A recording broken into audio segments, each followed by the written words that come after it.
இன்னைக்கு நம்ம கிச்சன்ல சூப்பரான நாக்குல கரையிற சுவையான வெண்ணெத்தளி அரைச்ச மீன் குழம்பு எப்படி செய்யறேன்னு சொல்லி தான் பார்க்க போறோம். சூடான சாதத்தோட சேர்த்து சாப்பிட்டா இன்னும் இன்னும் வேணுமென்று கேட்பாங்க. மீன் குழம்பு என்றாலே அது சுவை, காரம், புளிப்பு எல்லாமே சரியான அளவில் இருந்தால் தான் ருசியாக இருக்கும். அப்படியான ஒரு பர்ஃபெக்ட் ரெசிபியை தான் இப்போ நாம ஸ்டெப் பை ஸ்டெப்பாக பார்க்க போறோம். வீடியோவை முழுசா ஸ்கிப் பண்ணாம பாருங்க. வாங்க வீடியோக்குள்ள போகலாம். Hi everyone, welcome to Rechu Kitchen. Today we're cooking something yummy. Let's go! ஃபர்ஸ்ட்டுக்கு நான் 300 கிராம் வெண்ணெத்தளி தான் எடுத்துருக்கிறேன். அதாவது பெரிய நெத்தளி எடுத்துருக்கிறேன். அதில் புளியும் கல்லுப்பும் சேர்த்து நல்லா மிக்ஸ் பண்ணி வச்சுருக்கிறேன்.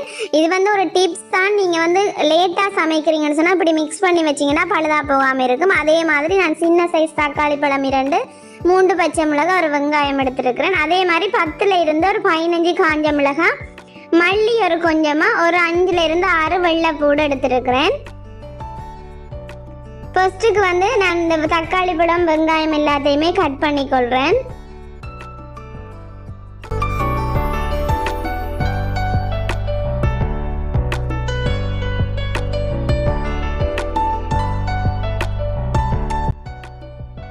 அதே மாதிரி நான் வெங்காயத்தையும் கட் பண்ணி எடுக்கிறேன்.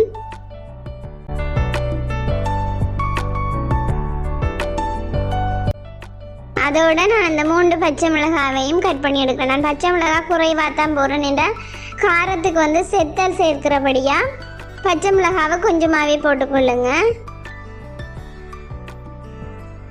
இனி வாங்க நாங்கள் எப்படி அரைக்கிறேன்னு சொல்லி பார்ப்போம். நான் இந்த முறை வதக்கி எதுவுமே எடுக்கல, எல்லாத்தையுமே பச்சையாக தான் அரைச்சி எடுக்க போகிறேன். ஒரு 10 இருந்து 15 செத்தல் மிளகாய் போடுங்க. அதே மாதிரி மல்லி ஒரு கொஞ்சமாக போட்டு உள்ளியையும் சேர்த்து நல்லா அரைச்சி எடுக்கணும். முதல் தண்ணி விடாமல் முதல் அரைச்சி எடுத்துக்கொள்ளுங்க. அதுக்கு பிறகு தண்ணி சேர்த்து அரைச்சி கொள்ளுங்க. பாருங்க, நான் தண்ணி விடாமல் தான் அரைச்சேன். நான் அரைச்சிட்டு இதை நல்லா மிக்ஸ் பண்ணி விட்டுட்டு அதுக்கு பிறகு கொஞ்சம் கொஞ்சமாக தண்ணி சேர்த்து நல்லா மாவு பதத்துக்கு அரைச்சி கொள்ளுங்க. நல்லா பட்டை அரைச்சிடுங்க.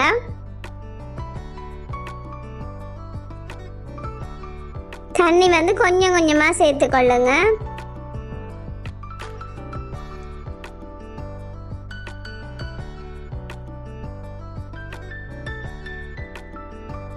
பாருங்க, இப்படி அரைச்சிட்டு இன்னும் கொஞ்சம் தண்ணி சேர்த்து நல்ல மாப்பதத்துக்கு பட்டை அரைச்சி எடுத்துக்கொள்ளுங்க.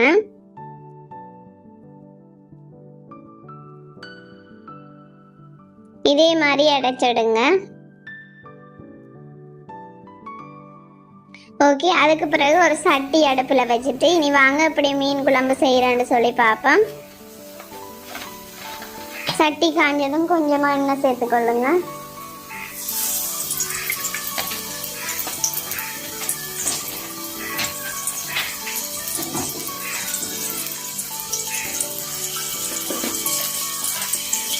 எண்ணெய் காஞ்சதும் பெரிய சீரகம் கொஞ்சமாக சேர்த்துக்கொள்ளுங்க.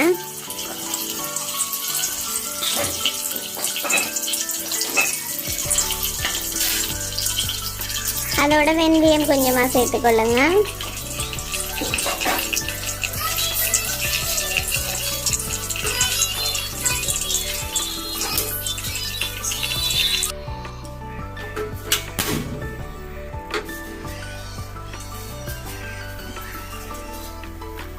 நான் ஒரு வாசத்துக்காக ஒரு 2 பட்டை சேர்க்கிறேன். ஏன்னா கருவேப்பமில்லை சேர்க்காதனால அந்த வாசத்துக்காக 2 கருவேப்பட்டை சேர்க்கிறேன். அதோட வெட்டி வச்சுருக்கிற வெங்காயம், தக்காளி பழம், பச்சை மிளகாய் எல்லாத்தையுமே சேர்த்து நல்லா மிக்ஸ் பண்ணி விடுங்க.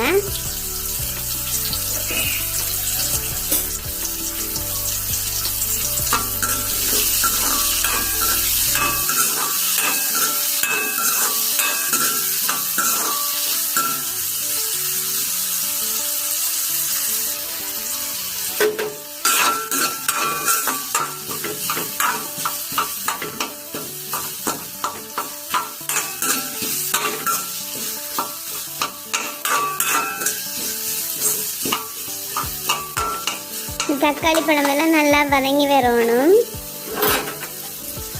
பாருங்க, இப்படி வதங்கி வந்தோடனே அந்த அரைச்ச விழுதை சேர்த்துட்டு அதே மிக்சி கப்பில் தண்ணி நல்லா சேர்த்து நல்லா அலசி அந்த தண்ணியையும் சேர்த்து கொள்ளுங்க.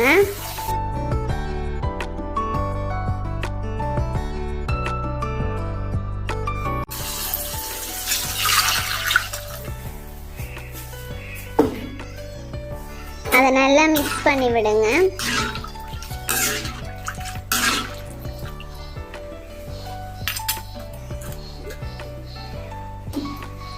உங்களுக்கு வந்து இப்போ நிறம் தராது, கல்லுப்பு சேர்த்துக்கொள்கிறேன்.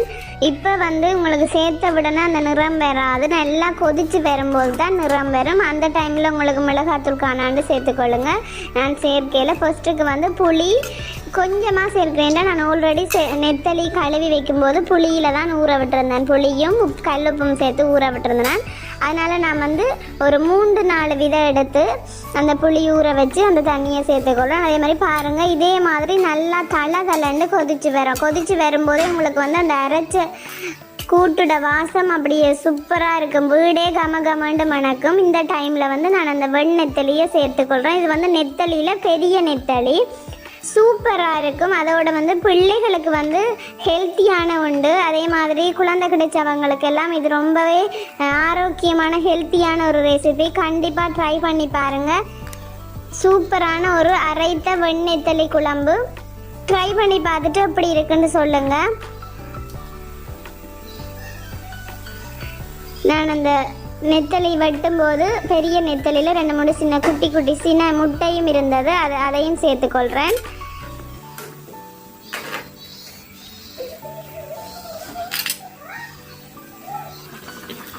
பாருங்க, இப்படி நல்லா தளண்டு கொதிச்சு வரணும். மீனெல்லாம் நல்லா அவிஞ்சு வந்துட்டுது. இது வந்து நாங்கள் கடற்கரை சைடில் உடன் மீன் என்றபடியாக கொஞ்சமாக நான் புளி சேர்த்து வச்சுட்டு கொஞ்சம் ஆறுதலாக தான் சமைக்கிறேன். நீங்கள் வந்து ஐஸில் சேர்த்த மீன் சேர்க்குறனாலும் பிரச்சனை இல்லை. எந்த மீனாக இருந்தாலுமே கொஞ்சமாக புளி சேர்த்து வச்சுட்டு கறி வச்சிங்கன்னு சொன்னால் இன்னும் டேஸ்ட்டாக இருக்கும். கொஞ்சமாக முதல் பால் சேர்த்துட்டு நல்லா கொதிக்க விட்டு இறக்குங்க. சூப்பரான அரைத்த மீன் குழம்பு ரெடி ஆயிரும். பாருங்க, கறி ரெடி ஆயிடுச்சு. நல்லா வத்தி வர விட்டு இறக்குனீங்கன்னா சூப்பரான அரைத்த மீன் குழம்பு ரெடி ஆகிட்டு, சுட சுட அரைச்ச மீன் குழம்பு, சாதம், அதே மாதிரி நெத்தலி மீன் பொரியல், சூப்பரான ஒரு சாப்பாடு. ஓகே, இந்த வீடியோ பிடிச்சிருந்தா லைக் பண்ணுங்கள், கமெண்ட் பண்ணுங்கள், ஷேர் பண்ணுங்கள். மறக்காமல் ரெச்சு கிச்சனை சப்ஸ்கிரைப் பண்ணிக்கொள்ளுங்க. தேங்க்யூ. நெக்ஸ்ட் வீடியோவில் சந்திப்போம்.